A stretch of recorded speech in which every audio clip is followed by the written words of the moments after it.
ಈಗ ನಿನ್ನೆ ತಾವು ನಾನು ಬಂದು ತಮ್ಮ ಹತ್ರ ವಿನಂತಿ ಮಾಡೋದು ಒಂದೇ 2 ನಿಮಿಷ. ನೀವು ವಿನಂತಿ ಮಾಡಿದಾಗ 5 ಗಂಟೆಗೆ ಸಭೆ ಮುಗಿಸ್ತೀನಿ, ಅಷ್ಟರಲ್ಲಿ ಬಿಲ್ ಪಾಸ್ ಮಾಡಿಕೊಡಿ ಅಂತ ಹೇಳಿದ್ರು. ನಾನು ನಮ್ಮ ಸೌದಿಯವರ ಹತ್ರ ರಿಕ್ವೆಸ್ಟ್ ಮಾಡಿ ಅವ್ರು ಮಾತಾಡೋದನ್ನ ಸ್ಟಾಪ್ ಮಾಡಿಸಿ ಬಿಲ್ ಪಾಸ್ ಮಾಡ್ಕೊಳ್ಳಿ, ಫೈನಾನ್ಸ್ ಬಿಲ್ ಎಲ್ಲ ಇದೆ ಅಂತ ಹೇಳಿ ಸಹಕಾರ ಕೊಟ್ರಿ. ತಾವು 5 ಗಂಟೆಗೆ ಕ್ಲೋಸ್ ಮಾಡ್ತೀನಿ. ಹಿಂದೆನೂ ಕೂಡ ನಮ್ಮ ಕಾಂಗ್ರೆಸ್ ಪಾರ್ಟಿ ಮೀಟಿಂಗ್ ಇದ್ದಾಗ ಯಾರೇ ಸ್ಪೀಕರ್ ಇರಲಿ ನಾವು ಅವಕಾಶ ಮಾಡಿಕೊಟ್ಟಿದ್ರಿ, ಏನು ನಾವೇನು ವಿರೋಧ ಮಾಡಲಿಲ್ಲ. ಯಾಕಂದರೆ ಈ ಪೊಲಿಟಿಕಲ್ ಸಿಸ್ಟಮಲ್ಲಿ ಪ್ರತಿರೋಧ ಪ್ರತಿಭಟನೆ ಇವೆಲ್ಲ ಮಾಡೋದು ಕಾಮನ್ ಆಗಿ, ಅದಕ್ಕೆ ನೀವು ಕೊಟ್ಟಿದ್ರಿ. ನಾವು ಆಯಿತು ಅಂತ. ಅದರ ಏಕಾಏಕಿ ನೀವು ನೆನ್ನೆ ವಿರೋಧ ಪಕ್ಷ ಇಲ್ದೇನೆ ನೀವು ಸಭೆ, ಅದು ಒಂದು 10 ಜನ ಇದ್ರು ಅಂತ ನನಗಿರುವಂಥ ಮಾಹಿತಿ.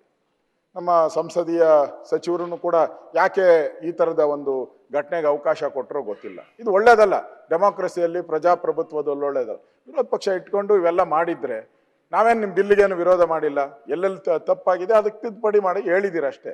ನಿಮಗೂ ಮೆಜಾರಿಟಿ ಇದೆ, 136 ಜನ ಇದ್ದೀರಾ, ಬಿಲ್ ಪಾಸ್ ಆಗ್ತದೆ, ನಮಗೂ ಗೊತ್ತಿದೆ. ಆದರೆ ನೀವು ಮಾತು ಕೊಟ್ಟಂಗೆ ನಮ್ಮ ಹತ್ರ ನಡ್ಕೊಂಡಿಲ್ಲ. ಮಾತಿಗೆ ತಪ್ಪಿದ್ದೀರಾ ಅಂತ ನಂದು, ಮಾತಿಗೆ ತಪ್ಪಿದ್ದೀರಾ. ದಯವಿಟ್ಟು ಹಿಂಗಾದ್ರೆ ನಾಳೆ ಏನೋ ಸಂಧಾನ ಸಭೆಗಳು ನಡೀತಾ ಇರ್ತದೆ ಬೇಕಾದಷ್ಟು, ಆ ಸಂದರ್ಭದಲ್ಲಿ ನೀವು ಮಾತು ಕೊಡ್ತೀರಾ. ನಿಮ್ಮ ಮಾತು ಬಂದು ನಾವು ಕೂತ್ಕೊಂಡ್ರೆ ನಮ್ಮ ಕತೆ ಏನು? ಇದು ಒಳ್ಳೆ ಪರಂಪರೆ ಅಲ್ಲ, ಸಂವಿಧಾನ ವ್ಯವಸ್ಥೆ ಒಳ್ಳೇದಲ್ಲ ಅಂತ ನನ್ನ ಭಾವನೆ. ಏನಂದ್ರೆ ಅಜೆಂಡಾ ಮುಗಿಸ್ಬೇಕು ಅನ್ನುವಂತ ತರಾತುರಿ ನಿಮ್ಮ ಹತ್ರ ಇದೆ, ನಾವು ಅದನ್ನು ಒಪ್ಕೋತೇವೆ. ಆದ್ರೆ ನಿನ್ನೆ ಬೆಳಿಗ್ಗೆ 9 ಗಂಟೆಗೆ ಶುರು ಮಾಡಿದಿರಿ. ನಮ್ದು ಪಾರ್ಟಿದು 5 ಗಂಟೆಗೆ ಸಭೆ ಇದೆ ಅಂತೇಳಿ ನಿನ್ನೆ ಸಭೆ ಶುರು ಆಗ್ಲಿಕ್ಕಿಂತ ಮುಂಚೆನೆ ಬಂದು ವಿರೋಧ ಪಕ್ಷದ ನಾಯಕರು ನಿಮಗೆ ಕನ್ವಿನ್ಸ್ ಮಾಡಿದ್ದಾರೆ.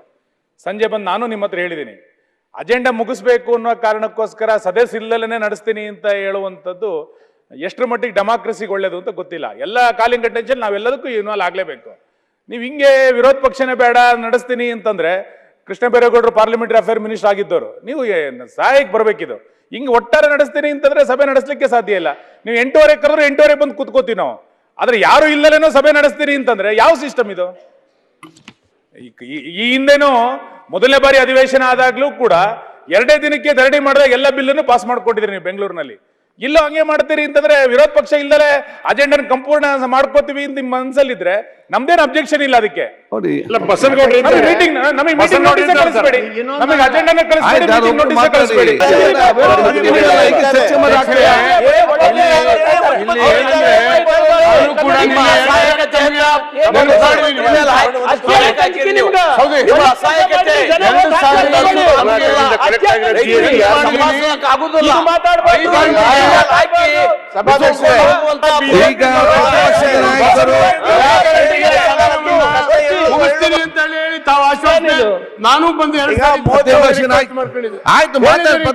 ಮಾತಾಡಿದ್ರೆ ಈ ರೀತಿ ಮುಂದುವರಿಸಿದ್ರೆ ಇದು ಪ್ರಜಾಪ್ರಭುತ್ವದಲ್ಲಿ ಒಂದು ವಿರೋಧ ಪಕ್ಷದ ಸ್ಥಾನಮಾನ ಖಾಲಿ ಇದ್ರು ಕೂಡ ನಾವು ನೋಡ್ಕೊಂತೀವಿ, ಹಾಕೊಂಡು ಹೋಗ್ತೀವಿ ಅಂತ ಹೇಳಿದ್ರೆ ಇದು ಅರ್ಥ ಇಲ್ಲ.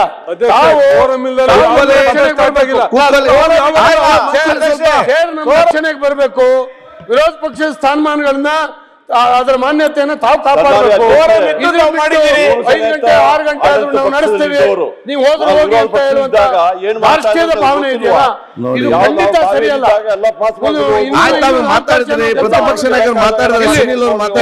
ಸಾಕಾರ ಮಾಡ್ಬೇಕಾಗುತ್ತೆ, ಅವರು ಪೊಲಿಟಿಕಲಿ ಮಾಡ್ಲಿ, ಆದ್ರೆ ತಮ್ಮ ಸ್ಥಾನದಿಂದ ಹೇಳಿದ್ರಲ್ಲ. ಈಗ ಒಂದು ರಾಜೇಗೌಡರು ಕೂತ್ಕೊಳ್ಳಿ, ರಾಜೇಗೌಡ ಚರ್ಚೆ ಬೇರೆ ಕೂತ್ಕೊಳ್ಳಿ. ನಿನ್ನೆಲ್ಲಿದ್ರಿ ಚರ್ಚೆ ಮಾಡುವಾಗ? ಬಿಲ್ಲಲ್ಲಿ ಒಬ್ರು ಇಲ್ಲ. ಯಾಕೆ ನಿನ್ನೆ ಪ್ರಕಾಶ್ ಮಾತಾಡ್ಲಿಲ್ಲ? ನೀವು ಯಾರು ಇಲ್ಲ, ತಮ್ಮ ಕೂತ್ಕೊಳ್ಳಿ. ನ್ಯೂಸ್ ಫಸ್ಟ್ ನಿರ್ಭೀತಿಯಿಂದ ನಿಮ್ಮ ಪರವಾಗಿ.